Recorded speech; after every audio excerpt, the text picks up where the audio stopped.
সমাবেশে উপস্থিত হয়েছি। আমাদের দেশ 54 বছর হলো স্বাধীন হয়েছে।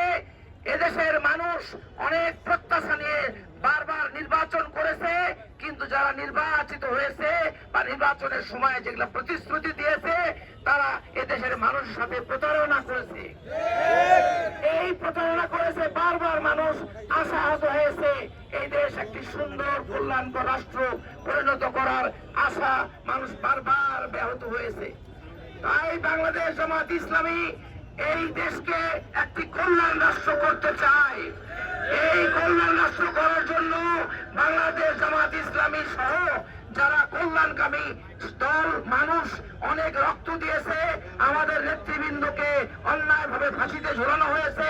সর্বশেষ হাজার রক্তের বিনিময়ে আজকে আল্লাহ তাআলা আমাদেরকে বাংলাদেশ জামাত ইসলামীর পক্ষে মানুষের মনে জোয়ার এসেছে। তারা উচ্ছ্বসিত ভাবে এই দেশকে বাংলাদেশ জামাত ইসলামীর কাছে তুলে দিতে চাচ্ছে। সমস্ত দিক থেকে মানুষ আসছে। আর এই সময়ে একটি জগদ্দল পাথরকে আমরা সরিয়ে দিয়েছি, তারা মামার বাড়িতে পালিয়ে গিয়েছে। এখন তাদেরই এক খালাতো ভাই, তারা আবার চেষ্টা করছে এই দেশকে কোন গণহত্যার বিচার তারা চায় না, সংস্কার তারা চায় না। তারা শুধু একটা টালবাহানামূলক নির্বাচনের মাধ্যমে এক দেশকে আবার পিছন দিকে ফিরিয়ে নিতে চায়। আমরা এদের ষড়যন্ত্র থেকে দেশকে মুক্ত করব ইনশাআল্লাহ। এবং বাংলাদেশ জামাত ইসলামী এই দেশের আরো সমমনা দলকে সাথে নিয়ে, ইসলাম প্রিয় কল্যাণকামী মানুষদের সাথে নিয়ে, এদেশের মানুষের সমর্থন নিয়ে একটি কল্যাণ রাষ্ট্র গঠন করবে ইনশাআল্লাহ।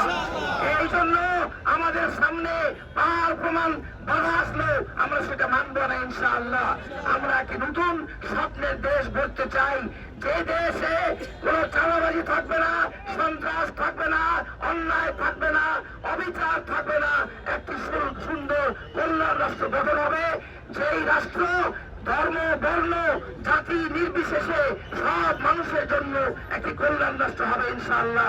আমরা এইভাবে সামনে দেশকে এগিয়ে নিতে চাই। আমরা আল্লাহর সাহায্য চাই। নারী পুরুষ সবাই সুন্দরভাবে দেশে থাকবে, এই বলে আমি কথা শেষ করছি।